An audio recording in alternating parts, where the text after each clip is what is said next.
So I did a thing for one of my friends that works at U.S. Probation. I got to work with her and them when they were doing the drug court models and changing kind of the way that they did violations and stuff like that. And she and I used to work together to try not to violate people. And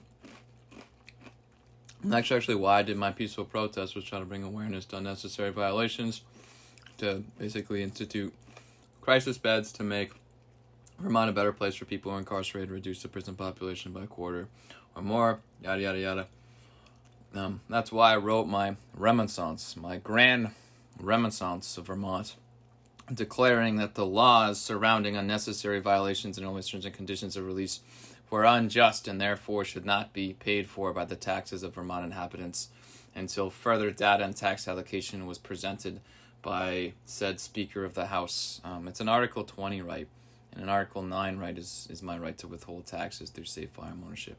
And Article 20 is actually congregation, the right to congregation or free assembly in Vermont.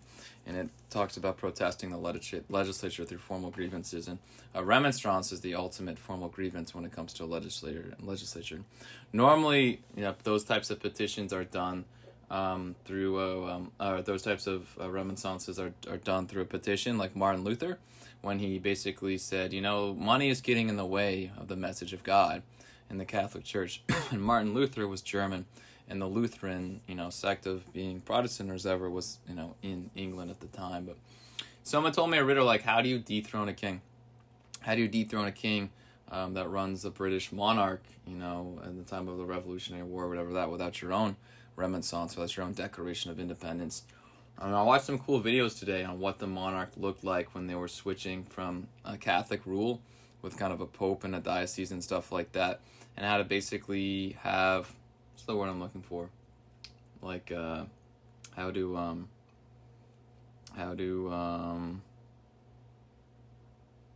impeach a king.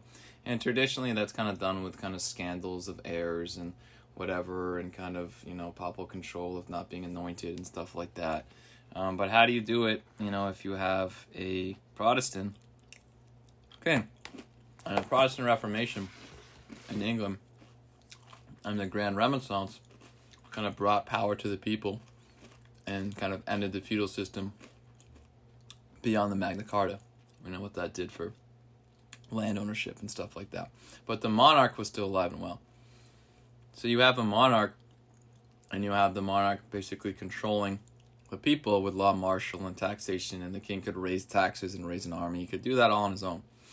So how, that happens, the people wrote the Grand Remonstrance, and they presented it to the king, and it was rejected, and it was dispersed, back out, into the people, and then the king's shock troops went and collected it and stuff like that and removed kind of the power from the people. And through that process is when the Parliament got formed. I think it was in the 1600s. The English Parliament, got formed through that process, and the laws of the Parliament and military being separate from the Parliaments, and one person not being able to try a king kind of resulted after 3 civil wars and a lot of bloodshed and a lot of foreign conflict in England. And the question is basically, like, how do the people have power? Like, this is one of the first democracies, but it's actually a monarchy. How do the people have a voice? How do the people have power in a British monarch? How do you dethrone a king in a British monarch with a parliament, without the Pope, without papal oversight to say, hey, listen, I'm going to ask, this king to resign. I think it's the right thing. And the answer is, Protestantism is a balance between kind of being self-supporting and valuing money. And when you value money, you're able to support people in your congregation. You'll be able to support people in your neighborhood. You'll be able to support yourself. There's less need for the Catholic Church to kind of shepherd you. So there's less need for that type of strict rule within the Catholic diocese and supporting of 10% of your contributions or what like that.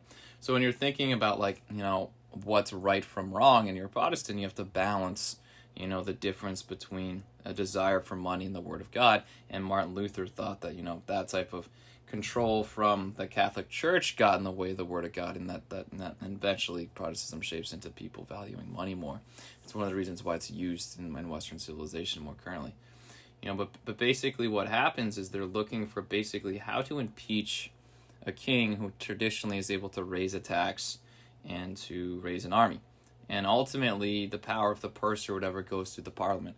And the parliament gets appointed eventually every 3 years. And they're like, all right, well, how long do we want the king to be able to control the army? Is it 20 years, the average life of a king? Is it 3 years? Is it, they're trying to figure this out while they're in civil war.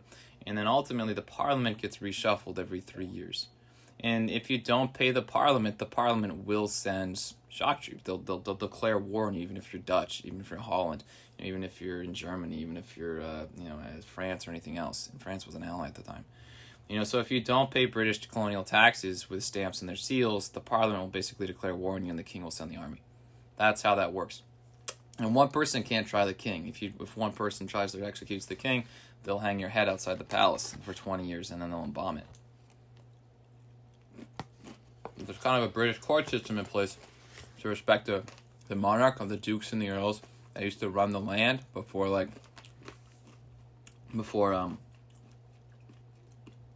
the Magna Carta, and kind of the land ownership divvied up. And if you're a divorced woman, I think you have some land ownership in this. And if you're Protestant at first, you have the most, but Catholics and Jews also have the ability to land own. But Protestantism, which is, kind of the word of God at that point, they have the right to assemble, free assembly, in their church and in public. Jews and Catholics kind of have to do it in private. And then the king at the time that this is kind of structured actually marries a Catholic woman named Mary. Hey, we're okay with Catholics, whatever. I think she's from Holland or France or something. But ultimately what happens, is you have the people represented by these dukes and earls and the wigs, which are supposed to, respect the monarch, respect the traditions of the English monarch in the court systems in the parliament. And they kind of run the feudal court systems, and then there's kind of like a supreme court that tries the king. And that's like a two-group, the traditional thing up like that. There's not one person that can try the king. They're responsible to kind of do that. But it's an interesting thing. So okay, if they're trying the king and the parliament's writing the laws, and you want new parliament, to write laws, they have to wait 3 years. So you can elect someone in 3 years. So if I'm not liking a law, right now when I'm doing tax withholdings to the 9th article to try to dethrone a queen or whatever, how do I do that? How do I do that in this era in England? How do I dethrone a king? Well, if we're taxpayers and we stop playing Parliament's going to go to war with us. They're going to declare martial law and the king's going to send the army on us. So as a militia leader, what do I have to do? I have to survive 3 years of regimented army services as the best military in the world. 3 years. With a bayonet. They don't have a Kentucky long rifle. They don't have a Second Amendment. They survive 3 years with a bayonet, in order to elect new officials in the parliament.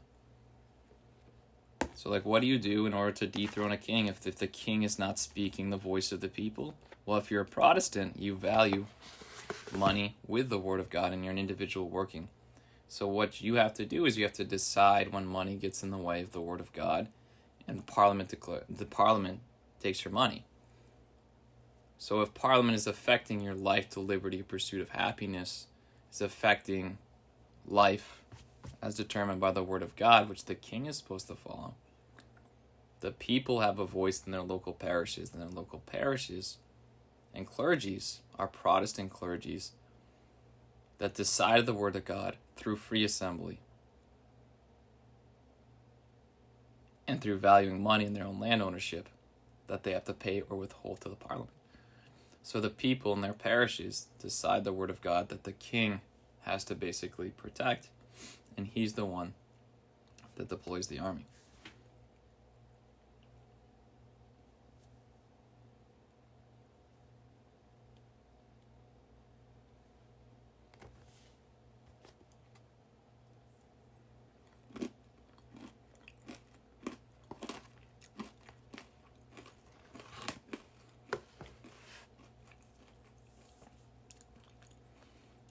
And with the monarchy and stuff like that, and the people that try the king, they're supposed to respect the word of God as well. So they would try the king based on the people's version of the word of God that they basically come up with in the local parishes, that they come up with, in their local clergies. And then the court systems are based through that, and then the monarchy that goes out through that. So the monarchy could be respected and replaced if necessary through the court systems that are supposed to speak, for the current word of God, through free assembly, through Protestantism, in their local parishes and clergies, before hopefully tax withholdings and stuff like that becomes an issue, or a 3-year armed conflict with the king.